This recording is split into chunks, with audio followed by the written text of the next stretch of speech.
We are back again with another episode of Touchline Hotspur.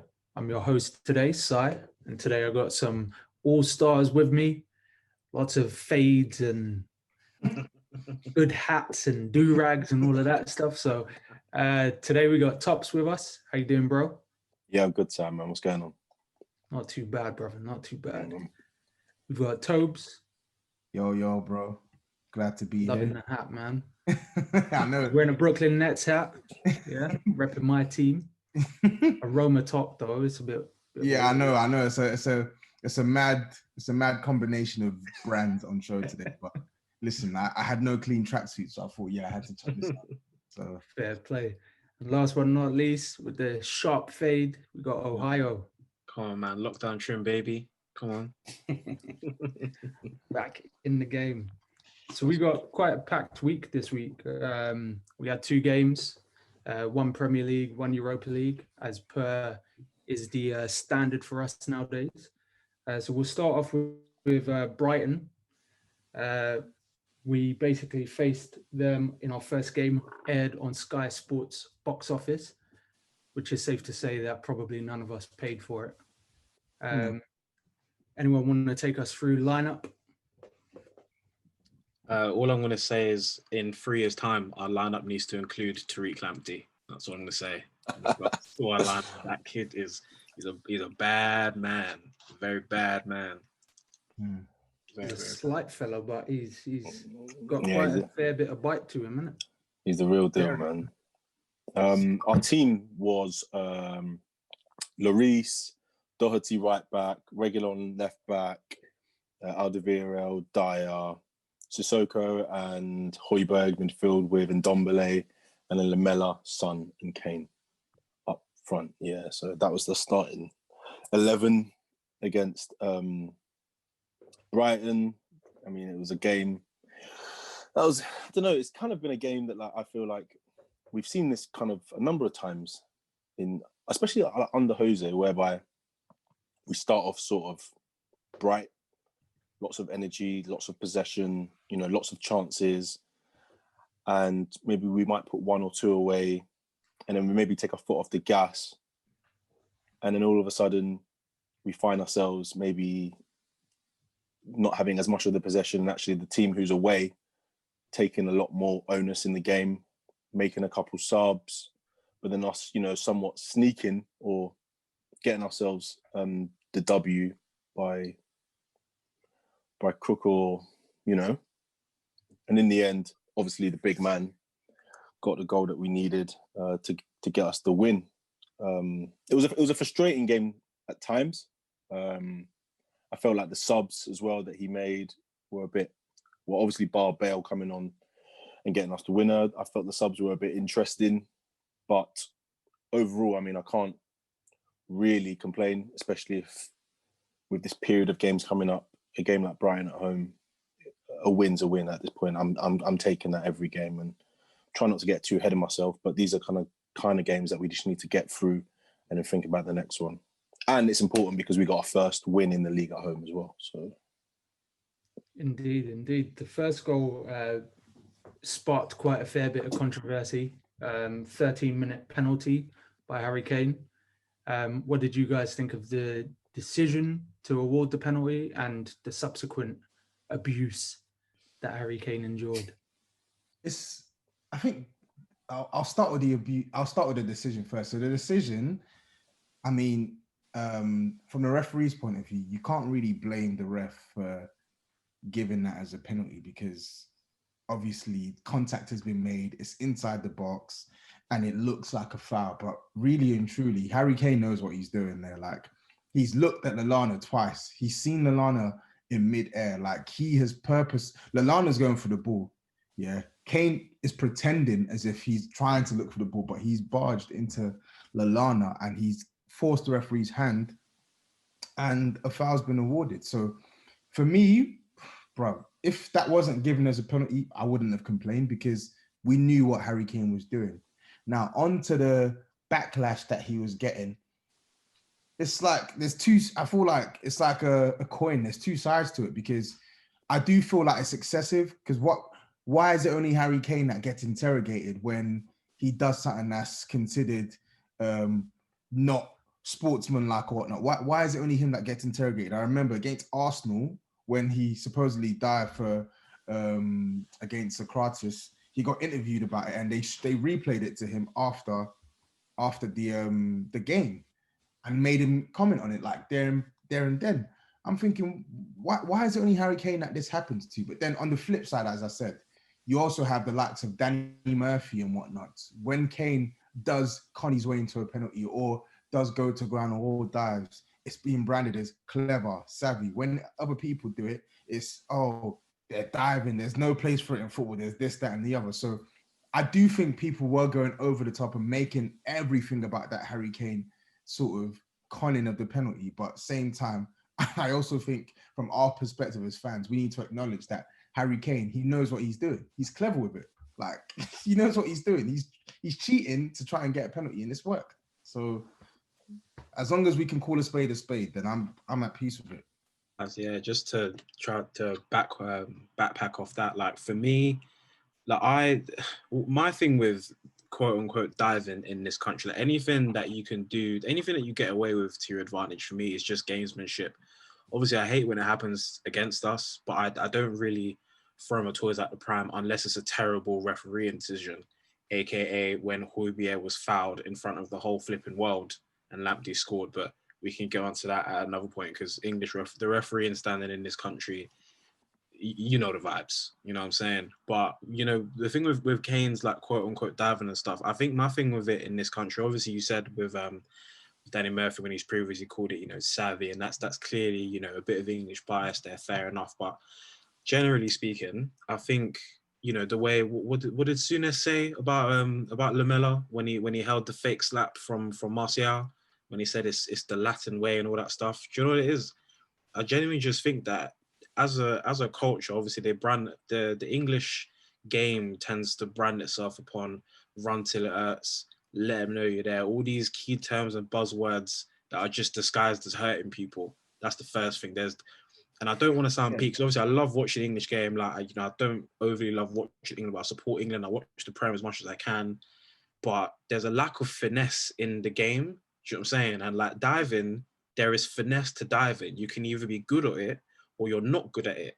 If you want to go way old school, we had the likes, you know, like obviously Pires got caught that time, and against what was it? Was it Portsmouth back in the day when Pires was flying when no one touched him? Yeah, but I just think English, generally speaking, they're just not good at diving, and I think that's what it gets to them, because it's not part of their culture. It's not something that like that's what we're good at. So when someone else who's foreign starts to get that out of our game, but then one guy starts to do it, and it's like you're they're neither here nor there with it. But my thing with the Kane thing, even with just that, if you want to call it the diving, if you want to call it the cheating for the Lallana thing, like I don't understand why they're choosing to go at the national captain. Do you know what I'm saying? Like, because I remember Steven Gerrard diving in Istanbul for a penalty and no one breathed a word about it since. Do you know what I mean? And they make this whole thing about protecting your young England players and protecting your England players in general and looking after them and stuff like that. But it's like you said, Tobes, why are they showing replays of these incidences? Because that does happen to Bruno Fernandes. That doesn't happen to anyone else.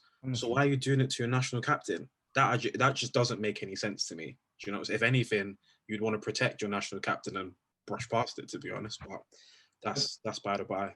And I know silence, but then I think that's a wider issue, because there's a wider issue in this country where people genuinely hate, like they want a reason to hate on Harry Kane, and I've found it so odd, because someone of his consistency of his quality, you find that sometimes it's even English fans, their best player, and you're and like you want him to fail. It doesn't make sense to me. It doesn't make sense. It's because he plays for Tottenham. That's why. Yeah, man. That's it. I actually think that's the case.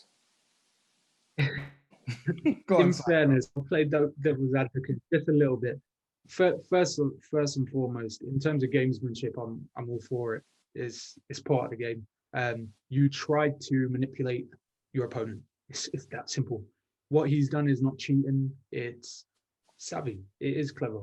And the same goes for a Salah or any other player who puts their body in a position to draw contact. If you're embellishing contact that hasn't occurred, different story. That's straight up cheating.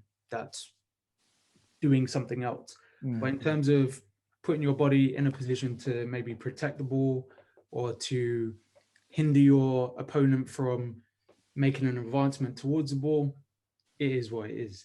In terms of Harry Kane getting unjust criticism, I think it's about time, to be perfectly honest. I mean, it wasn't but a couple of weeks ago a report came out about his camp basically saying that he didn't want to speak on the Black Lives Matter, which again, he's entitled to do so. But I do think there's a double-sided coin to this. I think a lot of the time we project what our expectations are onto athletes. So if they don't want to speak, we should basically just call it what it is. Cool. He's not for the causes we're for. Fine. But on the flip side, this country does have a very rife tendency to self-sabotage its athletes, whether it's 100%. the likes of maybe Lewis Hamilton or Anthony Joshua, like all of these guys who are the faces of their respective sports. As soon as they steer just left of what the sort of British way or the romanticized viewpoint of what athletes should be, the community just latches onto it. We've seen it in football with Raheem Sterling. We can compare till we're blue in the face on how his treatment differs from other players. And a lot of the time I'd use Harry Kane as the example of how the treatment differs. Harry Kane is very much that media darling. People always mention his wife and his children and all of this shit. And it's like, I think it's in bad taste. So when he gets abused, I'm sort of like, it's what comes with being the best player in the country. So I invite it more so than anything else. Hopefully that was not too rambly, but I like that. I call it, when you flip the script in my head, I call it the Psy way. I like it. The Psy way. It's no. That's fair enough. You know what? That's fair enough. Just my last point on this though. Harry Kane, yeah, you can argue that, okay, cool, he's blocking the ball there with or he's pretending he's trying to block the ball there with Lallana, even though Lallana's already up in mid-air trying to contest for the ball. But in that same game, I see Sonny dive and I see Harry Kane dive as well, like blatant dives. And it's not the first time I've seen Son dive and Harry Kane dive. It's not the second time I've seen Son dive and Harry Kane dive. So I think right now, we just need to be honest with ourselves and acknowledge that these men are divers. Like, that's divers. Listen, if they're divers. Listen. Yeah, no, but if Harry Kane and Son are divers, tell me what is Salah then? What's Jamie Vardy then? What's Jamie Vardy then? That's what I'm saying. That's what I'm saying. They're divers. All I'm saying is we just have to keep the same energy. For me, Mo Salah's a diver. I was saying it a couple of days back and I was getting hounded by Liverpool fans. Guy's a diver. It's okay. He's a shit player. He's a diver. So okay, if it wins us a title, I don't know. Honestly, we got a pen, so I'm not complaining. So listen, if Tom Daley can bust 30 goals in the season, sign him, bro. Sign him, bro. What do you mean? Sign him. On the performance as well, though. I just felt.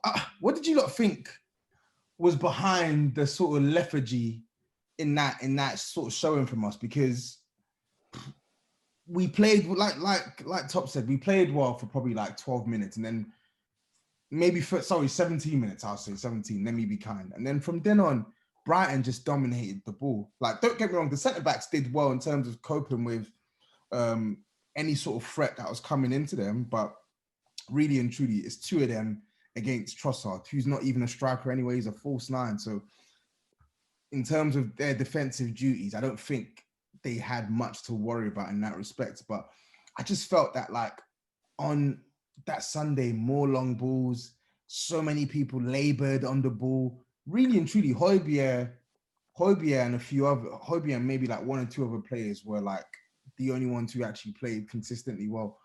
over the 90 minutes. And seeing us go life and death like that, it just really gets me shaken up when I look at this team and I'm like, people are like, okay, yeah, we can win the title. I'm like, I can't see it. And I'm not trying to fixate on that match. You don't want to see it because you're gonna have to eat some humble pie, bruv. I'm serving it up with. I want to see serving it. it up warm with some cold custard, bruv, so you can get all the feels. I want to see it. Senses. Bro, I'll happily eat it, and I do like the way Brighton play, but I just don't like us. I don't like us being in that situation where, like, the game genuinely looked like it was out of our hands against the side that really and truly we should be able to hold our own against. Of course we won, but I'm just looking at the performance, innit? I know you touched on guys who you felt did contribute in Højbjerg being pretty much the only one you can remember by name, which is fair. I don't know. I guess I'm personally sort of verging on putting a bit of a spotlight on Matt Doherty. How have you guys felt that he is acclimatized to life in the big leagues after his stint at Wolves, where everyone expected him to take Aurier out of the team? How do you think that's shaping up? It's not going as well as I hoped. Weird. It's a strange one. I think when he signed, a couple people alluded to, how much defensive responsibility is he going to have, because obviously he's used to playing in a 3 and coming onto the ball a lot more and having someone behind him a lot more in a similar way to when Trippier was getting a lot of accolades at the last World Cup. I was saying, look, I'm not saying this to have a go at him or to put a smile on his record, but he's doing a lot less legwork because he's got flipping Roadrunner behind him, like covering all the ground. Do you know what I mean? So yes, like the system was working to a degree, but let's see what Doherty's like. And I think say maybe a fair few of us got caught up in it just because we were literally signing him left, right, centre.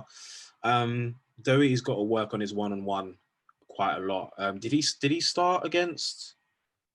Did he start against Ludogorets? He did. No, he played that well. He didn't. He did or he didn't? He did, but he didn't really play that well. He just wasn't. There's been a few times he's just been ghosted past too easily.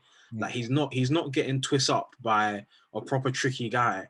It just seems to be.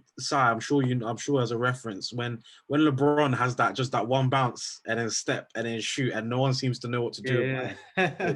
It's the same thing. Like he just seems to get ghosted and I don't know why. I do think on the flip side, I do think he will improve in that regard, and B, his presence, not only has it given Aurier a flame up his ass, I think, Aurier's individual mistakes seem to have gone down. They seem to be like a weekly / if not fortnightly occurrence. We would have the mistake and then we'd be on edge for 90 minutes if the mistake was going to happen. I think a big positive of Doherty coming has been Aurier's consistency. I think Doherty just needs to just sort of start catching his form in Europa at the very least. And I think it will come. I think it will be positive. I think having the British boys around will probably help him. He's from training pics and videos. He looks to get on well with the likes of Rodon and Bale and Davies and stuff. So, hopefully it will kick in. But yeah, we do need more from him. But more power to Serge at the moment. I think that point you made about sorry to interrupt. The point you made about him having guys around him that may help him acclimatize. I think that for me is a big factor as to why Serge looks a lot better than he maybe has done prior to Ndombele's form taking an upturn. Obviously, all over the pitch, and this is one of my complaints with some of our rotations in the Europa League, is when you make too many changes, you actually do shift some of those like chemistry pockets around the pitch. And I think Doherty is obviously still trying to build into that, whereas Serge is very much settled into that sort of 4-man right-hand side with Sissoko, Ndombele and Lucas. So I do think that's been to one of their benefits and the other's detriment. Yeah. But yeah, Tops, you had something. No, I totally agree with what Ohio was saying, in the sense that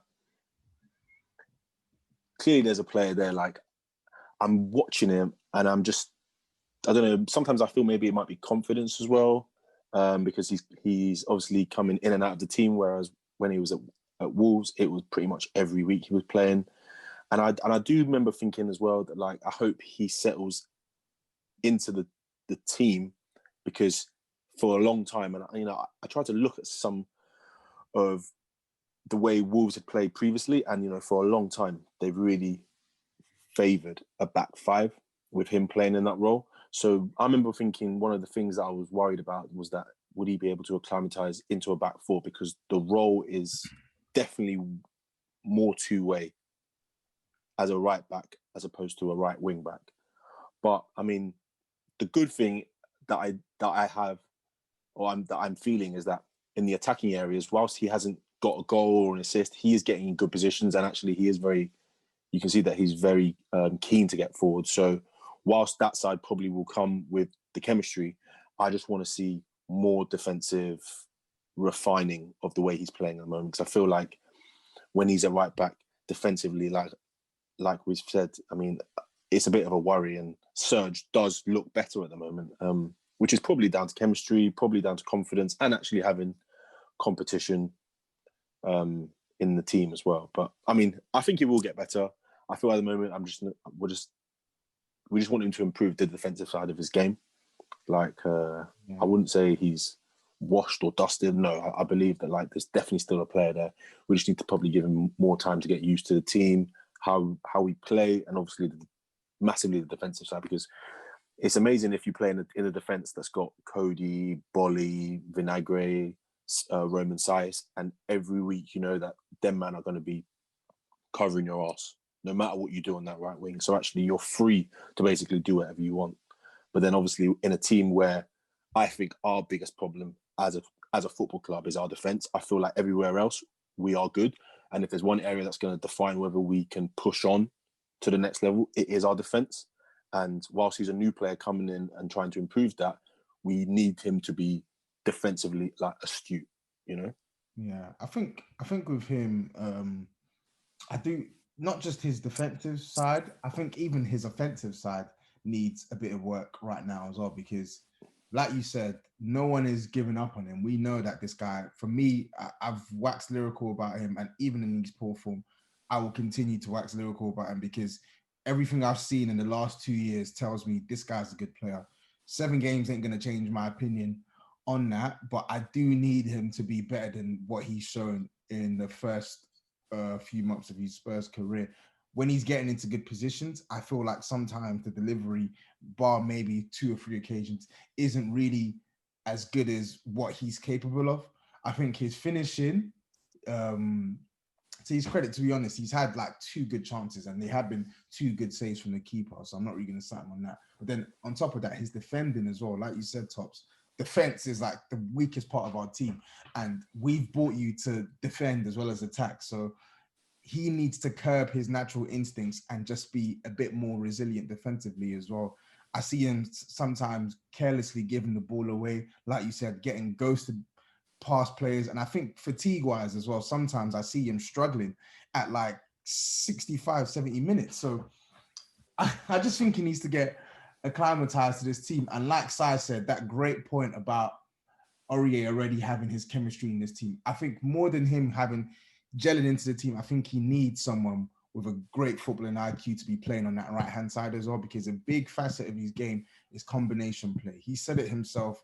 When he goes forward, he is much better when he's combining with someone 1-2-1-2s. You saw it against Udo Gretz on Thursday. And I think once we get Gareth Bale playing into his team, he's got the cuteness and the intelligence to work well with Doherty. And I think we're going to see a better Doherty as a result. And I also think that we need to be attacking more on his side. We don't really attack much on his side. I don't know why that is, but last year we were attacking all the time on the right-hand side.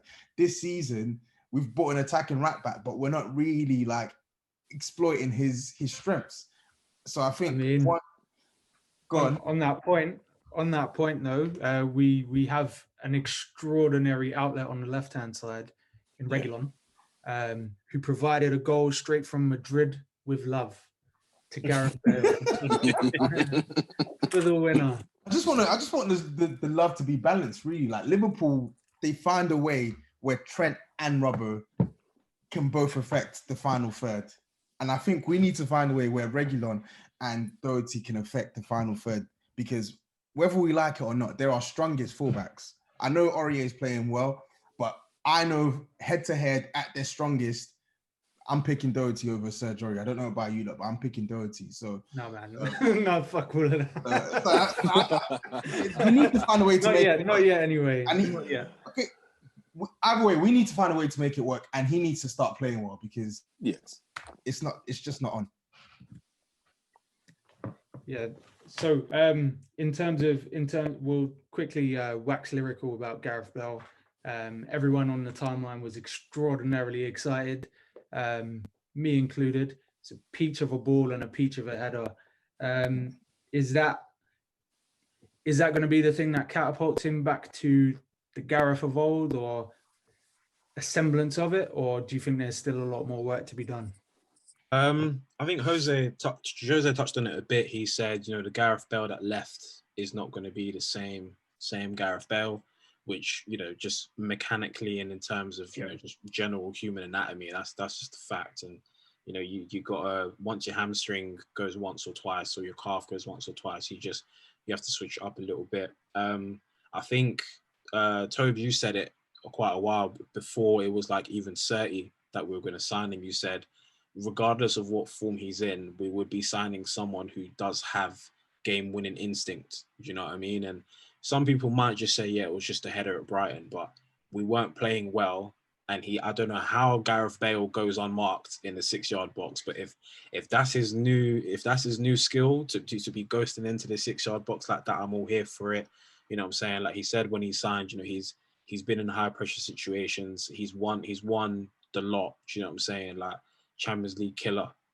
I think just it's one of those things you obviously can't teach becoming a game killer like that, but I think now it's become the instinct for him. It's going to start rubbing off on other players. And there's been one or two moments we've seen recently where I've seen him get on the board and I'm like, right, am I going to see Taxi from Icon again? And he's not quite got it yet, which is fine. Like I don't expect him to have the same speed of flipping 7 years ago, but again, I feel like I'm brown nose and toes. I'm just going off some of the stuff you're saying, but like you said, he's got the cuteness and the tactical guile to sort of just use his intelligence a bit more. He hasn't got to burn a man every 10 minutes. Like his body's not designed for that anymore, which is completely fine because he's now got this experience to have played with world-class players and world-class facilities and bring that to the lane. So, if his role for the time being is going to be coming off the bench, sparking, making the opposition fullback and left-sided centre-back shit themselves and grabbing late winners, then I'm all for it, to be fair, whether it's from 35 yards out or from 6 yards out, to be honest.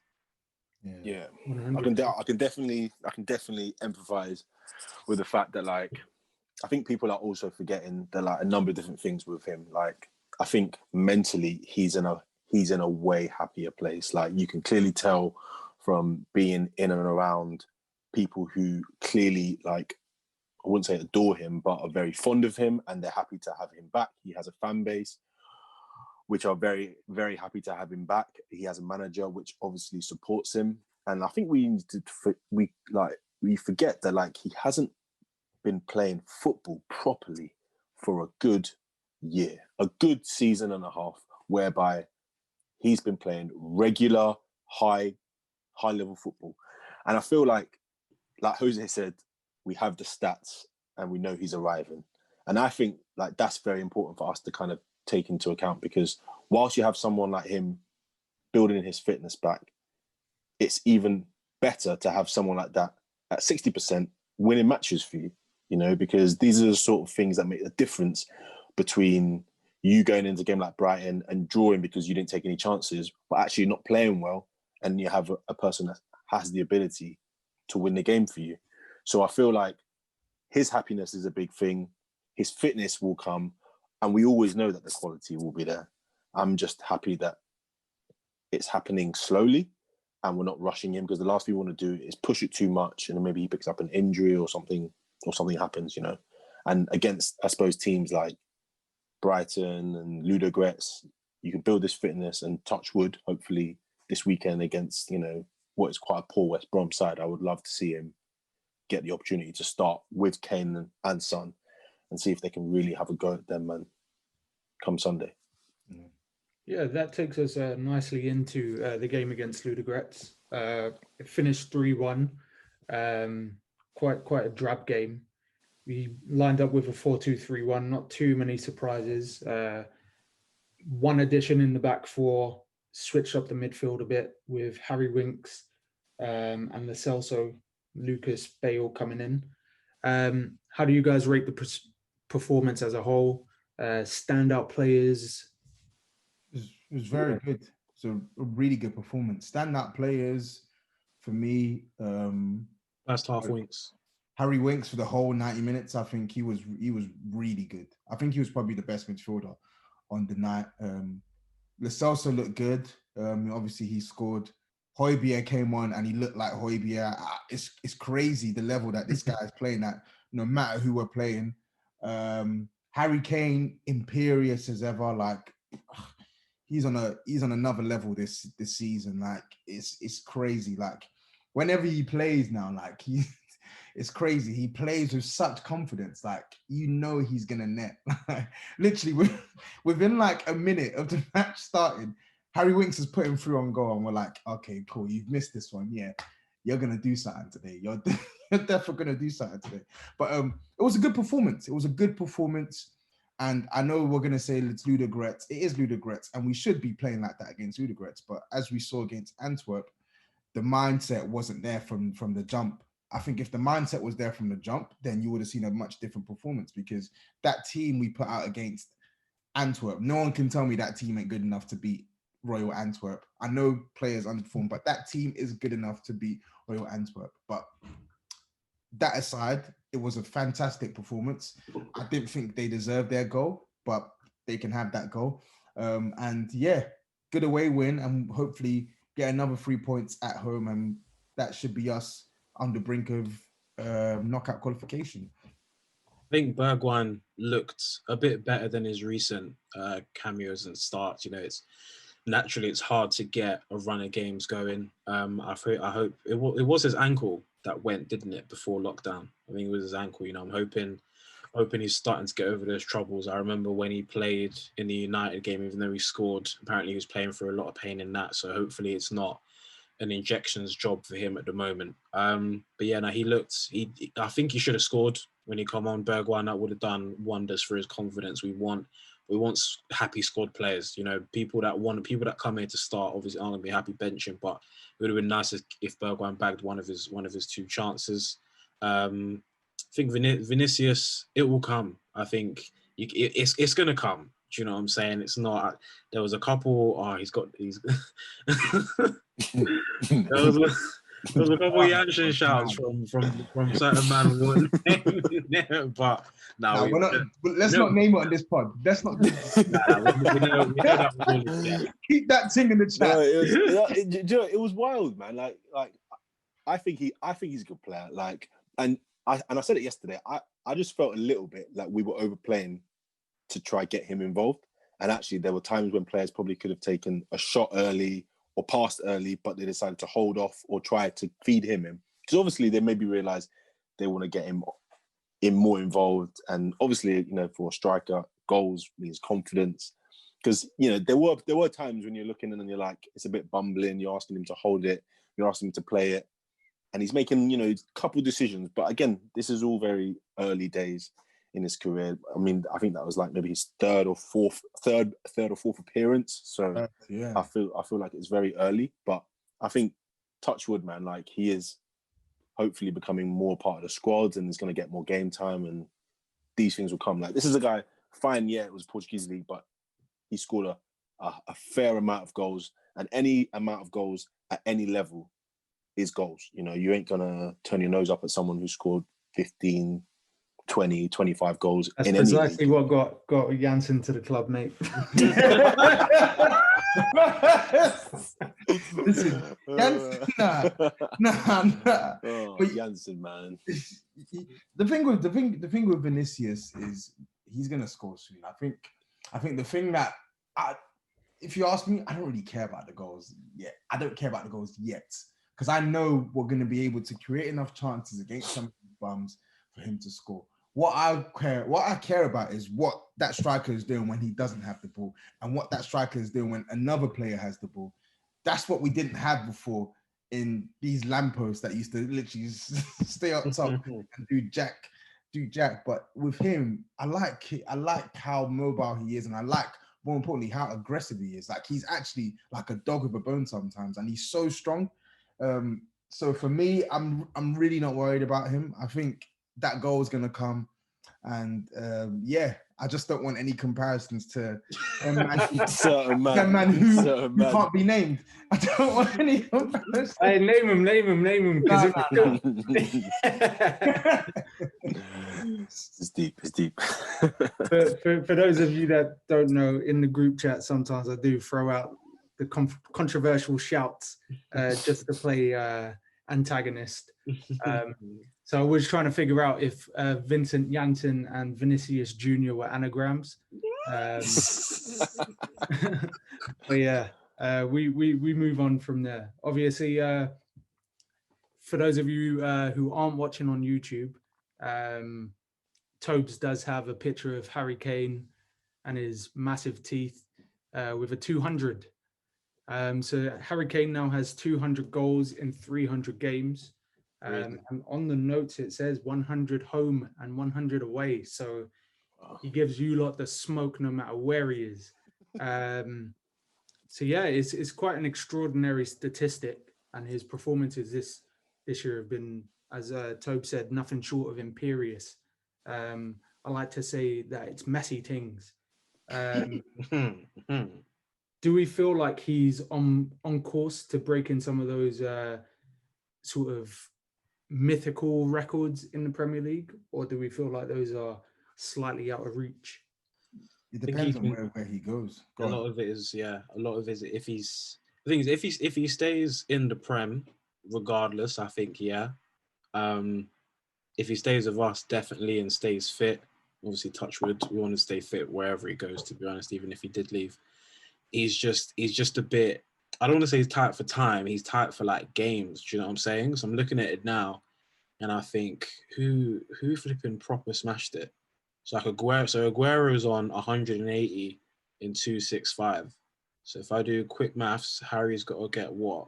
31 goals in the next, I don't know, 50, just under 50 games, which he can do on his very current, not even just on his current run of form. That's what Harry Kane's about. He could bag 31 goals in just under 50 games. That's very doable. That will take him to fourth, and then he'd be 7 away from Andy Cole.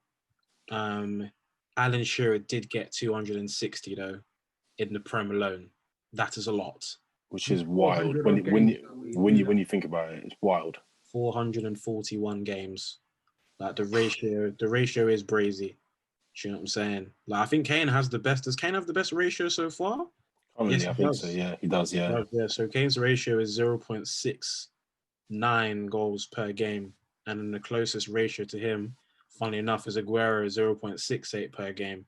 Shearer was 0.59, Rooney 0.42, Andy Cole 0.45. Lampard, Henry was 0.68 as well. So obviously, to go back to your question, can he do it? Yes, it will be very, very tight. You know, I think there's a small part of me that feels like he'll get to 250, I think that would be more frustrating.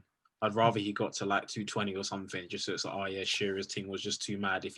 I'd be genuinely quite upset if he got close to Shearer, because then I watch Match of the Day in time. But I know that if Kane doesn't get it in his last game, Shearer will just be sat there, you know, looking all happy. Smug. Yeah, exactly. I need that record gone, man. I need it gone.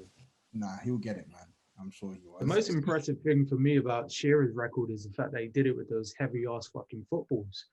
Like them balls have changed a lot over the years, mate. So that for me is the most impressive thing. His toes are probably butters, but yeah, we'll move on from that. So we've got a few other topics to touch on. I'm going to pivot over to Ohio for a special tribute as such. So I'll let you take over from here. Okay. So yeah, couple of days ago, it was the birthday of one of our deceased coaches, Ugo Ehiogu, rest in peace.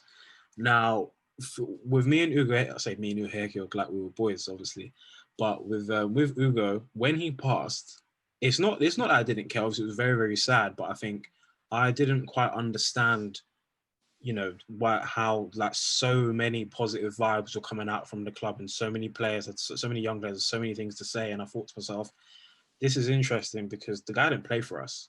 Do you know what I mean? He wasn't necessarily a direct first team coach. He was one of the academy coaches, under 23 manager. And I sort of thought, how is someone who didn't play for us effectively got the reception of a club legend? Like I didn't quite understand it. So, we may have some younger listeners who aren't too aware of what Ugo was on. So, just backstory thing.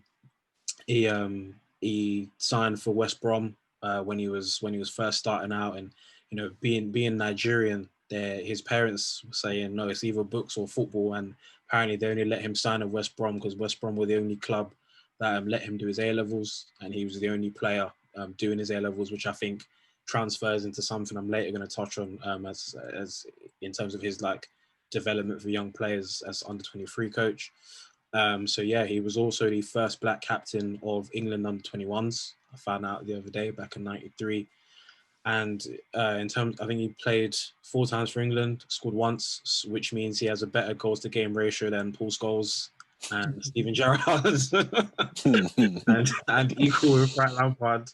Frank Lampard was, I think, average 3.7 or something like that. But one of the things apparently Ugo stood out for a lot because he brought through the likes of Tanganga and Skip and even Luke Amos when he was with us.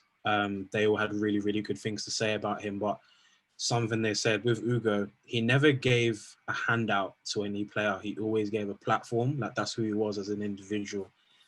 Going back to West Brom gave him that platform of, look, you can play, but, your parents obviously want you to study. So, you are going to have to work hard for it. So that's all Ugo was ever about. There's been a lot of talk, obviously the Man City kid who got released and unfortunately committed suicide. Forgive me, I can't remember his name. If someone wants to correct me, feel free. But there was a lot of talk about young players not necessarily having the plan B, or maybe they've been through nobody's fault. Maybe they've been led to believe that this is it for them. And I think that was something that, from what I was reading in a couple of articles, that's something Ugo prided himself on. And it's very Nigerian of him, if I'm going to be really honest with you. Like, I think Bukayo Saka as well, he's saying how his parents kept him on the straight and narrow educationally. It's, football, you can want to be football, you have to have the backup as well. So, apparently he was very on his younger players to make sure that, anything can happen. Your ACL can go twice in 2 years and that's it. Touch with it does happen to other players, but you get where I'm going with that. And, so, I just wanted to say that in the memory of Ugo, and just to segue with Ugo a little bit.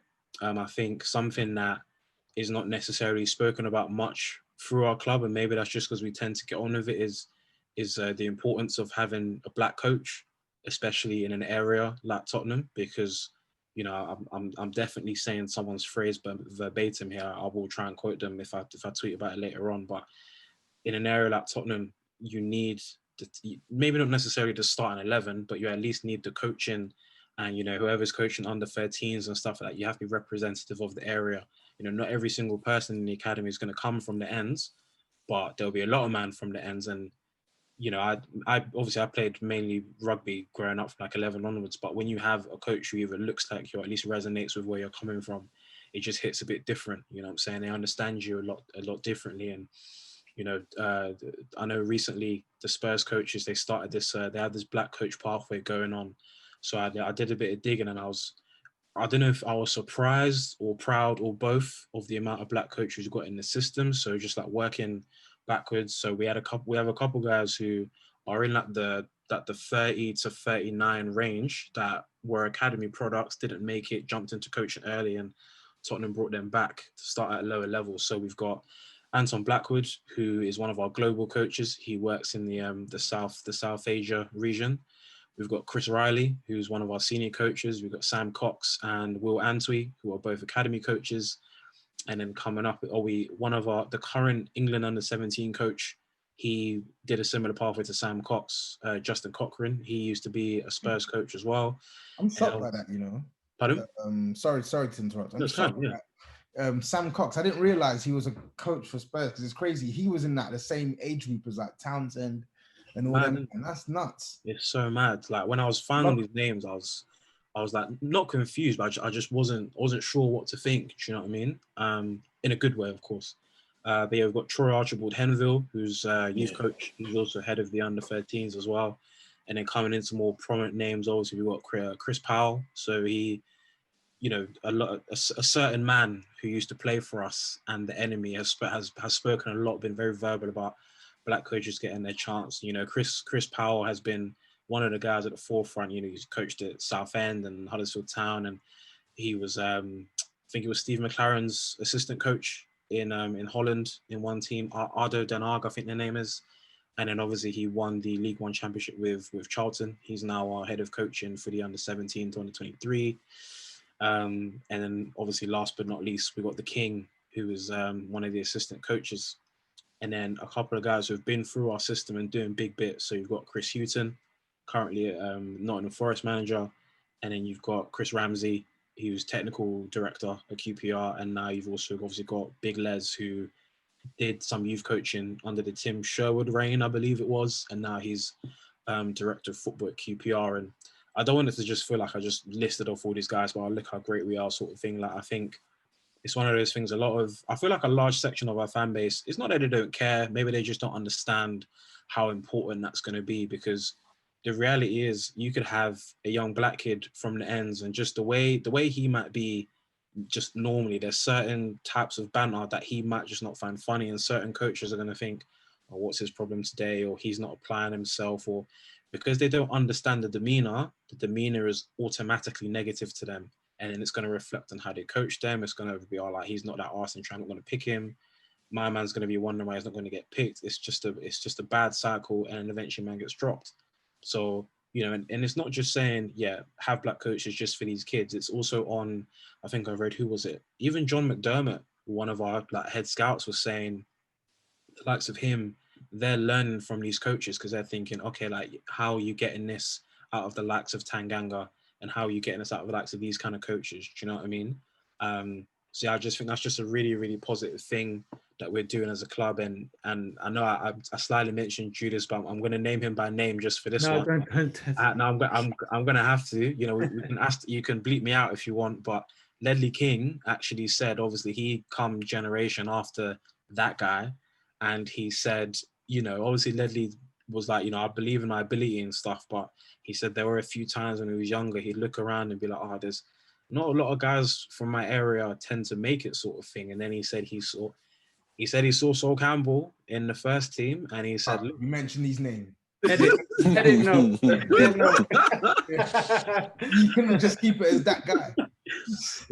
He said when he saw that guy in the first team, it was just like, look, at the end of the day, it did give him this extra belief that, right, like someone that looks like me, is from like near my area, plays the same position as me, one of the best players, like, so can I. So I'm not saying if that guy didn't play for us, then Ledley wouldn't have made it, but that guy playing for us was a factor in, you know, one of if maybe not our best centre back ever, getting the chance for us. So I think it's just a sort of thing that, you know, if there's any coaches that listen to this, I would like to assume that there's a couple black or white or Asian coach that listen. Just if you have that black kid that training that you're not too sure whether he's really on it or not, but he has those days where he's class, just take an extra minute to understand him, because you never know. Like, he could just be fine, or he could just sort of think, oh, no one really gets me here, sort of thing. And it's just, you want him to look forward to coming to training. And if his coach just takes a minute to at least get where he's coming from, like, it does make all the difference. So yeah, I just wanted to do that one for Ugo. You know what I mean? Yeah, I appreciate that. Yeah.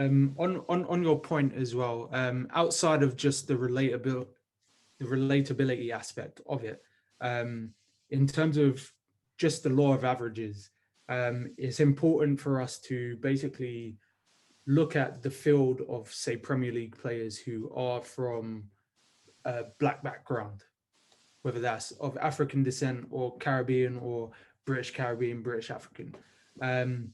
It accounts for a large percentage. I mean, Black British alone accounts for about 33%.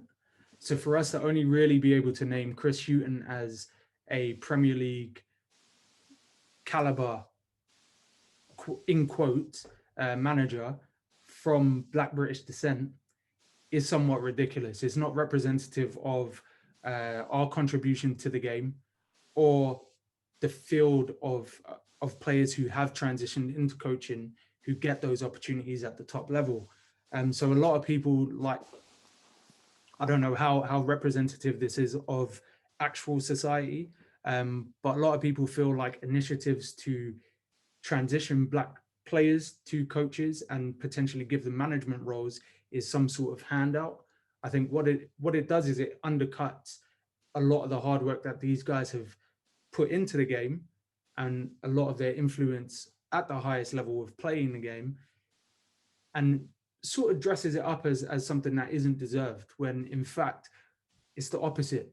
A lot of these guys might be afraid to seek those opportunities, or maybe go for these opportunities and get overlooked because of unconscious bias, or in some cases conscious bias. So I think for there to be a steady influx of managers at the top level, clubs do have to look a bit deeper into themselves and start to look at the talent that they have available and not overlook them just because they don't feel like they fit the criteria, because you'll never know until you give these guys opportunities.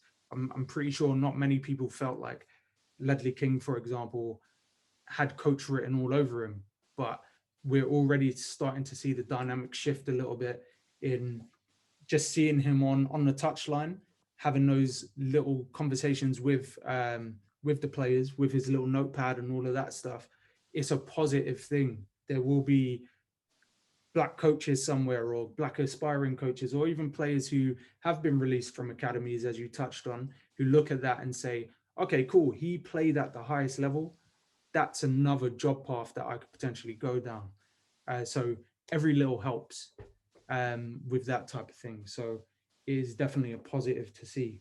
On the flip side, obviously, we have Ryan Sessegnon, young Black English player, out on loan in the Bundesliga, who this week has gone through quite a traumatic time, I'd say, being racially abused by fans. Is everyone aware of that? And what were your thoughts about the sort of aftermath of that incident? Yeah. When he got racially abused on Instagram, it's just, I feel a bit sorry for some of these footballers nowadays, because like it's so frequent that you just expect in some cases that like they chalk it up to life being life, and you expecting to receive racial abuse. But on the flip side, it shouldn't really be like that. Like, he's a 20-year-old footballer, and he's going into his DMs and he's seeing someone calling him all sorts just because of the color of his skin. It's not right. It's not right at all. And I was happy to see the Hoffenheim players show their support in the Europa League fixture yesterday as well. But yeah, for me, I don't want us to get into a whole discussion about racism in football, but for me, I have such a pessimistic view to racism. I'm one of these people who think that I'm happy to see all the strides that are being made to try and eradicate it, but such is the evilness in this world, I genuinely believe there won't be a point in history where we can eradicate racial abuse. I don't know the solution for it, but I just feel like it's getting to a point now where a professional footballer like genuinely can't check his DMs now. It's crazy. Can you imagine not being able to check your Instagram DMs, knowing that like someone's calling you a fucking whatever in there? It's not right. It's not right at all. No, it's definitely not right. And like what I also kind of get annoyed about is the powers that be and the governing bodies they just pay us lip service, man. They continue to pay us lip service with regards to what they're doing or how they're punishing people or how they're even protecting people. Because obviously this kind of stuff can happen to anyone. But I also feel like if you put measures in place to protect players, to protect people from this sort of thing happening, and you use people as examples and you set the right punishments as examples, people will slowly get the message. I do believe you're right in the sense that this sort of thing probably will never, ever stop. But I feel like there are things that can probably be done to deter people from doing this stuff. And whilst things are currently being done, I feel like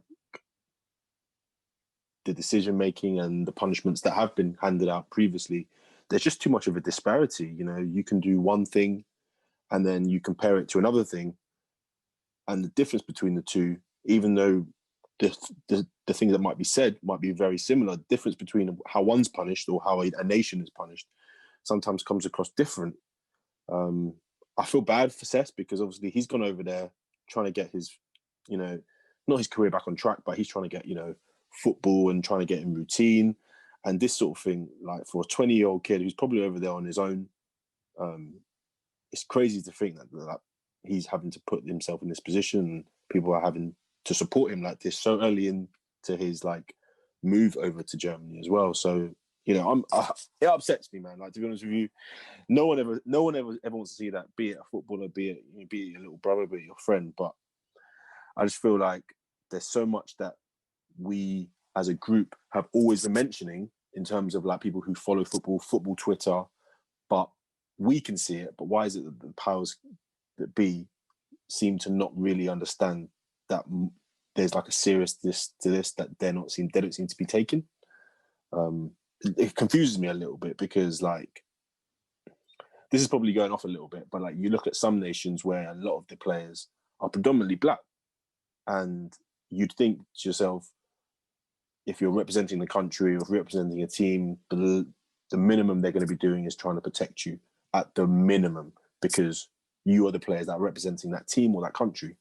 But clearly that isn't the case. And we're having things like this happen all the time, you know, be it with people like Sterling, be it with like Pogba. There's like a systemic change that needs to happen. But I mean, this is a way bigger like topic. Right? I think just to round off on that one, I think we can just be happy that Sessegnon has teammates that will, you know, raise a fist for him and not certain Italian centre-backs that will say the blame is 50-50. Exactly. You know, obviously. Yeah, for sure. So to round up the pod this week, obviously this weekend on Sunday, we have another game on Box Office, which I won't be paying for. We face West Brom, so we're away from home this week. Yep. How do you guys see us lining up, and what are your score predictions for the game?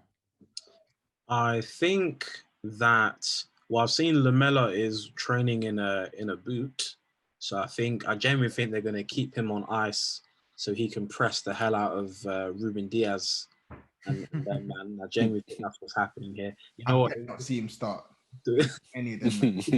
way Starting against Man City, I'm telling I you. better not see him. and you know, you know, Jose is the chess master, innit? Like the way he's been moving with the gram, it wouldn't surprise me if he sat there and said, "Oh, you know what? We're gonna leak some pictures of Lamela in a boot." No, I swear, if I see Lamela on that pitch next week, I swear I'm gonna lose it. I promise you. And what's that A-dot thing? I'm gonna lose it.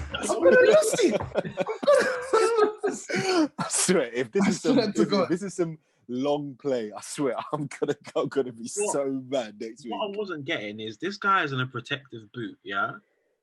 Why are you on a watt bike as well? Do you know what I mean? Like I get the watt bike is like half arms and half legs, or you can alternate the percentage and stuff. But I was like, there is something very, very coded about what's going on here. But you know, back to centre. I think Rodon could get a start here just because like the run of games, kind of peak. Like, so for anyone, you know, listening that hasn't checked it as of recent, if I just pull up our fixtures flipping up until Christmas, if I'm going to keep it real, and I'll just say the Prem ones. So obviously we've got West Brom this Sunday, and then we've got international break. There was a little bit of chat about Ndombele not getting picked for France. On one hand, he deserves to get picked. On the other hand, I'm delighted. Keep him out. Yeah, let's keep him on ice still. Let's keep him on ice still. Yeah. So we've got City at home, Europa at home, Chelsea away, Europa away, Arsenal at home, Europa at home, Palace away, Liverpool away, Leicester at home, quarterfinal of the EFL Cup away, Wolves away, Fulham at home, Christmas. So I feel like no, it's mad, isn't it? I feel like Wild. Rodon is going to get a start this weekend. I genuinely think he will. He's not going to start against City.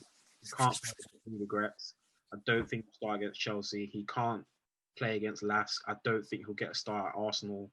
So I think Rodon's probably going to get a start this weekend, potentially.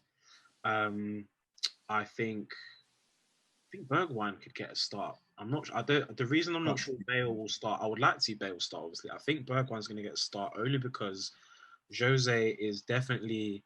We see what he did to Southgate with Harry Kane's minutes, and Harry Kane ended up wearing number 20 in that second game. He's been doing his usual media shithousery because Wales have got that Arsenal coach, and he say he doesn't trust him and all that stuff. So I'm not sure how much Bale is going to play in the break. Score wise, it's away. These are the games we absolutely have to be winning because, you know, the fixtures are just reeled off. Like, that's going to be where we show what we're really, really made of. And, you know, it was said on the main pod, I think it was potentially by Mariah, not necessarily about us, but just about everyone, you know, because of the way games just coming thick and fast and there's European games essentially every single week. It's normally almost a given whoever's top at Christmas is going to win it. But if you are literally at least in a good run of form leading up to Christmas, then you definitely have set the stall out for when everyone gets a bit more of a break. So, you know, I'm hopeful of a win just because these are the games we have to win. West Brom aren't fantastic, but Tottenham are Tottenham. Do you know what I mean? But I think I'm gonna go with 2-0. I'm gonna say 2-0 away. We haven't kept that many clean sheets. We need 2-3 clean sheets, but I'm gonna go 2-0. I think for me, this is the worst team in the league when it comes to defending. I look at their back line. I think they got a 57-year-old Kieran Gibbs at left back. They got some slow as hell centre backs. They've conceded like 16 goals this season. They got the worst defense in the league. They've not won a single game this season. They're just not good. They're not a good side. And like we said, this is our sort of respite. Like, we've had a relatively decent set of fixtures to start the season with. We fumbled the bag in some of the home fixtures. We can't fumble the bag against West Brom away. With that hellacious fixture list coming up, we can't fumble the bag. Reggie's back in training, so he's going to be available. I'm hoping he starts. I wouldn't mind Rodon starting on Sunday, but it's up to the manager. But whoever starts, we need to be wary of Colin Grant. I like him. I really like him as a striker. And I think even when we battered Huddersfield 4-0 that game at home a couple of years back, he really gave our defense some problems. And I think him, Pereira, and Diangana, they got the trickery to give us something to think about in that match. But we have to win that game. I'd like to see more goals shared across the team. I know Harry Kane and Sonny are in the form of their life, but Gareth Bale did what we wanted him to do last week against Brighton. I'm hoping he can do the same again against West Brom. And I want some other players to start chipping in. If Lo Celso starts, I'd like to see you try and get a goal in the Premier League. Do you get what I'm saying? I want to see our goals diversified through the team. So above all, I want 3 points, but I just want us to lay our marker down. I'm not thinking about the table. I'm not thinking about where we're going to go. I just want the 3 points. That's all I want. Yeah, man. This weekend's I just want it to be clean cut, man. I don't want any silly injuries, no silly mistakes. I just want us to to head to West Brom, lay them, and take our points home, man. Because at this point, with the international break coming up and the games that we've got ahead, it's just about getting the points on the board. I feel like this is a game that I feel like we will be able to express ourselves. I feel like this season away from home, we've actually been very impressive, and actually something about playing away from home has allowed us to somewhat play a bit more freely, with a bit more attacking sort of verve. I feel like we do need to spread the goals around, but people like Son and Kane, you know, this season so far is basically a stat pad session for them. So if they need to get some more goals to get them before the end of the international break, you know, I'm all for it. I would love to see Bale start, purely just because if we turn up to West Brom and they know that they're going to be playing a Champions League winner, multiple Champions League winner, a red hot Harry Kane, an informed Son, you know, that's enough to be able to lay the marker before the game has even started. So that would be a reason that I would start him. But again, I would understand if he doesn't. I would like to see Rodon because I've not seen much of him. And I really want our fullbacks to have a go. Like every week, you know, you watch teams like Liverpool and Robbo and Trent have the ability to affect the games in so many different ways. And I feel like if we use our fullbacks in the right way, you know, get Reggie on the ball. If it's Oriol or Doherty, get them man on the ball in the sort of advanced areas to allow a bit more of our attacking players and midfielders, you know, to flood the box. That would be a reason that I would see against a team like, you know, I watched West Brom last Monday against Fulham, and they were really poor. I mean, you know, they've got some good players, but I like Pereira, I like Diangango a lot. But I just thought, like, against a team that's very similar to them, they were so very bad. Poor. Yeah. You know, so I hopefully we can get a win. I'm happy to take 2-0. I'm always putting Son and Kane on the score sheet. Yeah, I mean, I mirror what you guys say. This is one of those games where you have to turn up and you have to win. They are piss poor, man. Like they're shocking. 3 draws, 4 losses, minus 10 goal difference. Like there's no reason why we shouldn't turn up and just think, all right, lads, it's West Brom. I do think Lucas is going to end up starting, just based on how midweek played out. Obviously, Son ended up coming on at about 60 minutes. Bale came off at about 67 or something like that. So there is that sort of rotation, but having Bale play more than 90 minutes over 2 games in a week seems a bit of a stretch for me. So he'll probably be a late substitution again if we're chasing the game. Is it interesting one with Rodon? I would like to see him get a game, but with us having played Dyer and Alderweireld at the back 2 games consecutively, I'm verging on Sanchez being popped back in with Eric Dyer, with a view to put Alderweireld on ice a little bit. Hopefully Rodon does get a cameo though. I would like to see him, but I'm not confident that Dyer, who for me is our best centre-back and someone of Rodon's stature, I think it's a long shot seeing them on the same pitch together, to be perfectly honest. But yeah, I think my head says 2-0. My heart says we smash them by like 4 goals, to be perfectly honest. Like they are fucking shit. Like they're rubbish.